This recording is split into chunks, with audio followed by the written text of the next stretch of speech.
Daftar 50 tokoh muslim yang berpengaruh di dunia terbaru. Saya kira artinya bahwa Pak Prabowo ini seorang global leader. Dia punya reputasi di situ dan diakui oleh dunia internasional. Ini satu harapan buat kita bahwa Indonesia akan betul-betul diperhitungkan di kancah global maupun regional. Jadi kalau mau bilang jadi macan Asia, ya saya kira potensi itu besar. Tinggal nanti ke dalam apakah orang-orang dan infrastruktur yang ada siap untuk menopang mimpi itu. Dan jawab. Sampai di sesi terakhir, rakyat bersuara. Saya berikan kesempatan pertama pada Bung Hensat dulu deh. Silakan Bung Hensat. Ya, disertasi saya tentang momentum politik. Momentum politik. Jadi saya ingin mengatakan bahwa saat ini Pak Prabowo berada di momentum politiknya dia. Artinya bukan momentum politik yang lain. Jadi harus dia manfaatkan momentum politik ini untuk membuat dia menjadi leaders yang baik. Untuk membuat Indonesia menjadi lebih baik. Penilaian rakyat Indonesia tidak akan kepada siapa-siapa.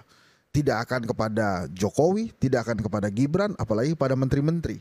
Semua perhatiannya ada di Pak Prabowo. Dan Pak Prabowo punya modal itu karena 3 kali kalah, mungkin 4 kali kalau dengan konvensi Partai Golkar. Enggak, itu enggak. Akan membuktikan di masa-masa ia menang ini. Kan modalnya besar itu. Ya.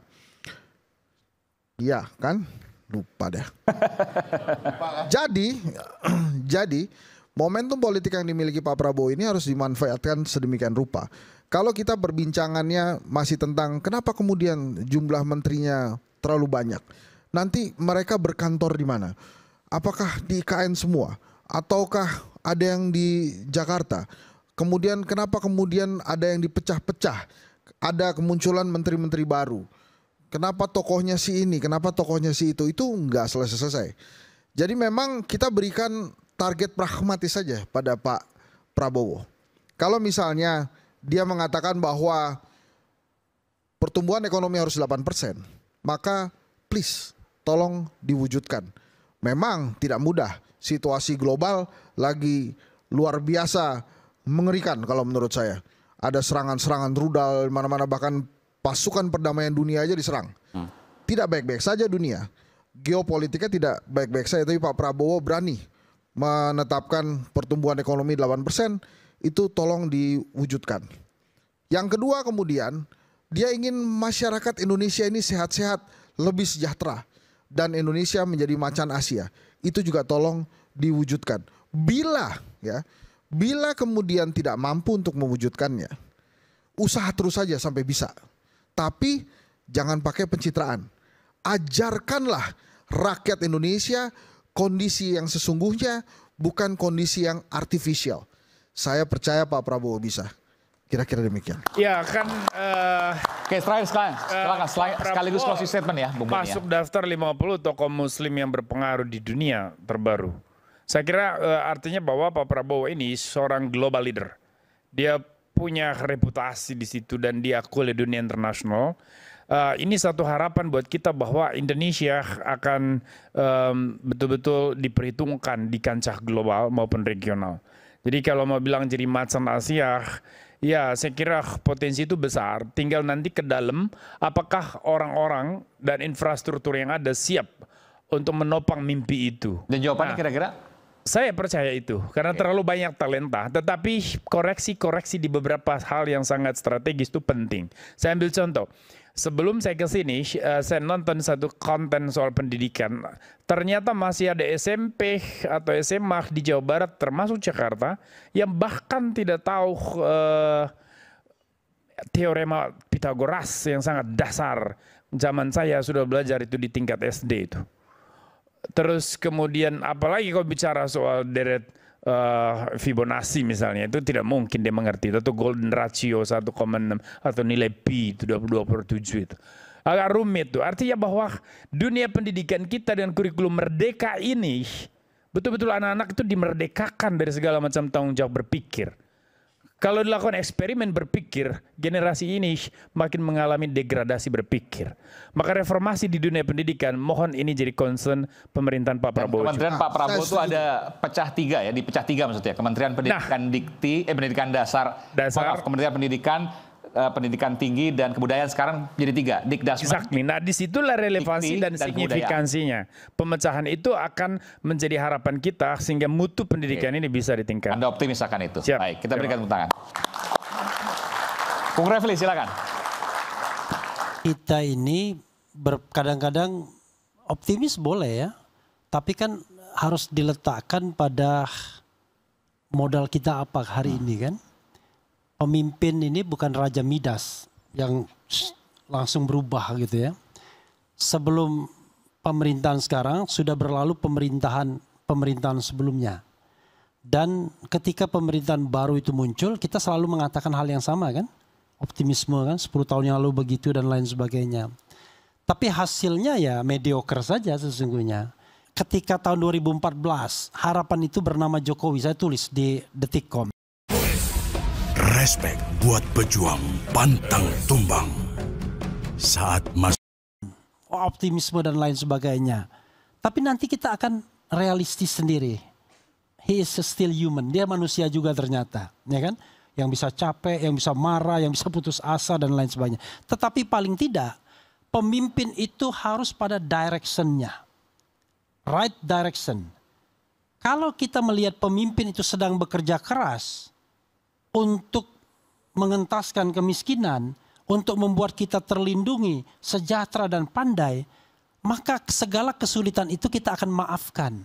Tapi kalau pemimpin itu kita lihat sedang membangun dinasti politiknya, kejayaan kelompoknya, ya orang lain marah. Paling tidak sebagian kelompok akan marah dan itu tidak akan mencapai persatuan nasional. Nah itu saja warning saya.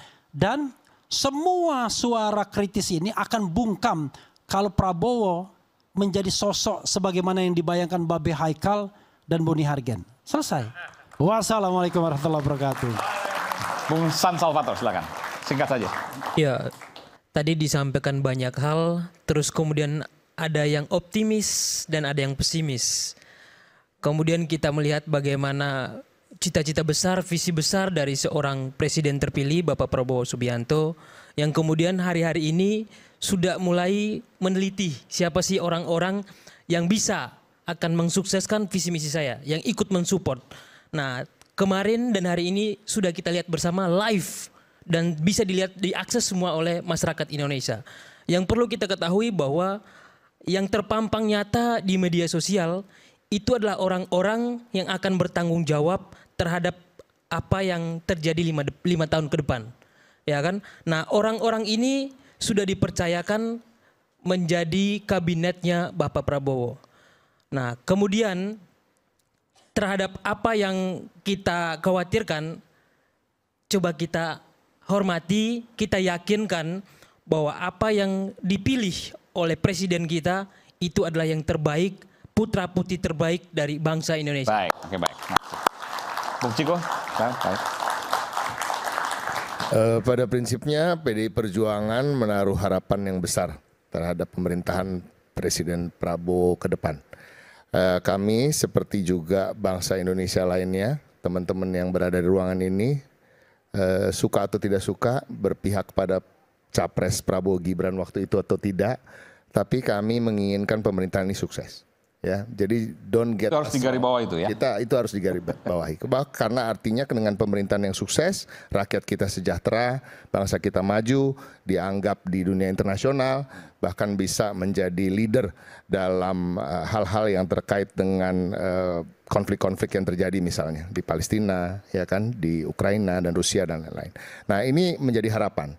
Nah, kalau kita melihat pemanggilan calon-calon menteri, calon-calon wakil menteri atau calon-calon kepala badan, saya tidak mau berkomentar lebih jauh. Tapi intinya gini, kita harus tetap berusaha optimis, ya, dan kita harus tetap meyakini bahwa Presiden Prabowo yang mempunyai pengalaman yang begitu banyak, punya latar belakang pendidikan yang begitu baik, international exposure tadi ya sebagai pemimpin global, namun agak kita sedikit bolehlah mengkritisi itu, ya, artinya tadi bahwa Prabowo dengan international exposure yang begitu baik, tapi kalau kita melihat menteri-menteri yang calon-calon menteri dan calon-calon wakil menteri dan calon-calon kepala badan yang dipilihnya, rasa-rasanya agak sulit untuk mengimbangi seorang Prabowo Subianto. Jujur aja. Ya, tapi kalau kita bicara kelas-kelas Ibu Sri Mulyani misalnya, di situ kita ada harapan. Ya, artinya Pak Prabowo betul-betul memikirkan tentang kebijakan fiskal, kehati-hatian dalam mengambil keputusan terkait dengan fiskal, dan dia tahu bahwa Sri Mulyani dipercaya oleh dunia internasional untuk jangan lupa Pak Budi Gunawan, tokoh besar di sana, gabung juga kemungkinan. Gimana? Pak Budi? Pak Budi Gunawan kemungkinan gabung juga, dan itu tokoh yang potensial ya. Ya, Ini udah pasti nih. Itu kalaupun Udah pasti nih. No, saya hanya menebak-nebak, tapi kalau memang itu bergabung, saya rasa untuk bidangnya kan pasti kita udah tahu lah ke arah kemana ya, pertahanan, keamanan atau intelijen. Tapi kan itu jelas mempunyai latar belakang yang jelas, pendidikannya jelas di bidang tersebut, pengalamannya juga jelas di bidang tersebut.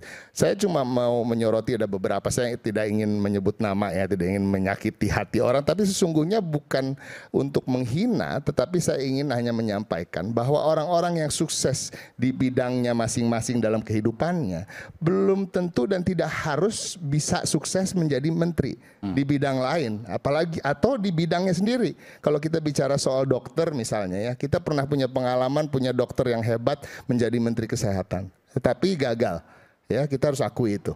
Ya kan, ini menjadi menteri, menjadi kepala badan, menjadi wakil menteri, it's another thing. Sekarang Bagir yang jadi menteri. Ya, menjadi perubahan. Ya. Mengelola suatu jabatan yang sangat kompleks, punya anak buah begitu banyak, ya kan, hierarkinya juga begitu kompleks. Tidak semudah dia misalnya menjadi seniman yang hebat dan diakui di dunia entertainment misalnya, ya kan. Saya bisa menyebut ada Yovie Widianto, ada Raffi Ahmad, dan tidak terpungkiri bahwa mereka sukses dan tidak banyak yang bisa menyaingi kesuksesan mereka di bidang itu. Tapi apakah ketika mereka menjabat di suatu tempat yang harus melakukan banyak hal yang sifatnya administratif dan lain-lain, itu punya jaminan juga akan sukses. Nah, ini yang saya harap, tentunya harapan saya, prediksi-prediksi saya yang negatif ini salah ke depannya, tetapi saya yakin tentu Pak Prabowo dalam perjalanan nanti ada indikator-indikator yang dia bisa menilai apakah mereka harus dilanjutkan atau tidak sebagai menteri. Tapi ini tidak mengatakan bahwa tidak kompeten di bidangnya masing-masing. Baik, terima kasih, kita berikan tepuk tangan untuk Bung Ciko Hakim. Last but not least, Babe, silakan Babe. Bismillah. Kedepan ini ada satu bahaya yang luar biasa bagi bangsa ini. Bahaya itu kita dapat dari survei kita. 41% anak-anak kita sekolah dasar datang ke sekolah tanpa sarapan. Gimana dia mau bisa bersaing? Ini PR terbesar bagi bangsa ini. Dan 2 dari 3 kelas anak-anak itu dalam kondisi rusak. Jadi ke depan PR ini dahsyat gitu loh. Dan tahukah ketika kita survei itu, kita kasih uji coba, kita Apain aja presiden sebelumnya itu ya. ya, pada waktu itu kita survei, kita kasih makanan, dan tahu nggak, dia makan separuh. Ketika kita tanya kenapa makan separuh, jawabannya akan menitikkan air mata. Buat adik saya di rumah. Oh, buat adiknya. Karena dia tahu adiknya juga nggak makan. Ya tahu adiknya nggak makan. Dan for your info, seperti yang saya bilang tadi, ini udah dipikirin sama Pak Prabowo sejak 20-30 tahun yang lalu. Dan terjadi sampai hari ini. Dan terjadi sampai hari ini karena dia belum pernah mendapatkan kepercayaan penuh untuk memimpin. Dan hari ini insya Allah kita akan membuktikan kebenaran ucapan itu. Kalau Bang Hensa tadi menyatakan disertasinya, saya ingin juga menimpali. Disertasi saya berjudul Keberpihakan Media Massa dan peranannya dalam menciptakan peluang disintegrasi NKRI. Saya ulangi nih ya, keberpihakan media massa dan peranannya dalam menciptakan peluang disintegrasi NKRI. Sehingga kalau media massa selalu berpihak kepada A atau B, maka ini sangat berbahaya untuk menciptakan peluang disintegrasi NKRI. Media massa dahulu adanya TVRI, lalu kemudian timbul RCTI, SCTV, dan Antv dan TV One. TPI, sorry. Dan kemudian media massa berkembang terus sampai sekarang dan banyak. Dan dahsyatnya lagi, media massa itu berkembang terus. Berkembang dengan media massa yang bernama Refli Harun. Televisi sendiri. YouTube maksudnya. YouTube maksudnya. Ya, yang bikin survei tadi. Ya. Dan kemudian ada lagi media massa yang kalau kita sebutkan karena satu kita sebut, yang lain juga sebut. Ada media massa bernama Najwa, ada media massa bernama Dedi, ada media massa dan seterusnya. Kalau ini tidak bijak-bijak melihat, maka sangat berbahaya terhadap NKRI. Akan menciptakan peluang disintegrasi NKRI. Maksud Babe ini media sosial. Kalau media massa kan cenderung ke media mainstream, media tradisional. Ya. TV, radio yang hari ini terdaftar. sudah tidak ada batasan itu, Bang Aiman. Kita bisa semua lihat di handphone. Ya. Dan apresiasi saya. Yang dikhawatirkan maksudnya media sosial, yang dikhawatirkan ini ya. Ya, karena semua orang melihat. Kalau dulu kan cuma media massa. Kan dulu kan saya kan tahun 90-an ya, tahun 90-an. Nah sekarang kan udah begini. Ya. Sehingga semua orang bisa menganggap handphone itu.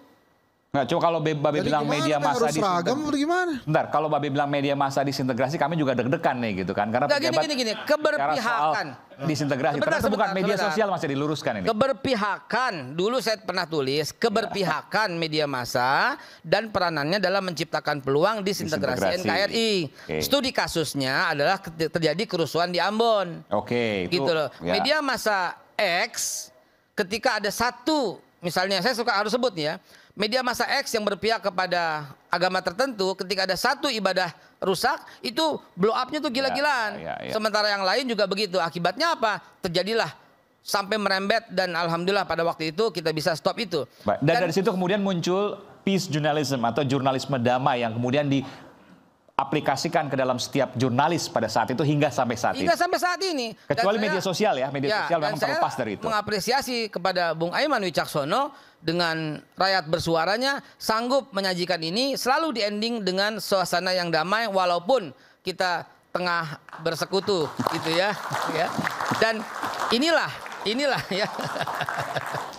Iya. Tidak bersekutu. Kita tidak bersekutu ya, berseteru ya. Enggak apa-apa, pejabat boleh pejabat. Dan akhirnya yang seperti inilah yang mesti kita langgengkan. Kita bebas bersuara, rakyat bersuara, tapi selalu berada dalam suasana damai dan ujungnya harus tidak boleh ada sedikit pun peluang disintegrasi NKRI. Oke, baik, terima kasih. Baik, terima kasih para narasumber istimewa kami malam ini. Dan sesuai Undang-Undang 45, Undang-Undang Dasar 45, di 20 Oktober Sumpah Jabatan Presiden dan Wakil Presiden dibacakan di Gedung DPR MPR RI. Prabowo Subianto akan menjadi Presiden ke-8 Republik Indonesia. Memimpin negeri dengan populasi lebih dari 280 juta rakyat. Dengan demografi dan tantangan yang sama sekali bukan hal ringan. Rakyat bersuara akan terus mengawal demokrasi. Tapi tidak juga terlalu dini untuk mengucapkan selamat. Prabowo Subianto dan Gibran Raka Buming Raka untuk memimpin negeri. Demokrasi dijunjung tinggi, NKRI harga mati. Saya Aiman Wicaksono. Sampai jumpa di Rakyat Bersuara berikutnya. Thank you,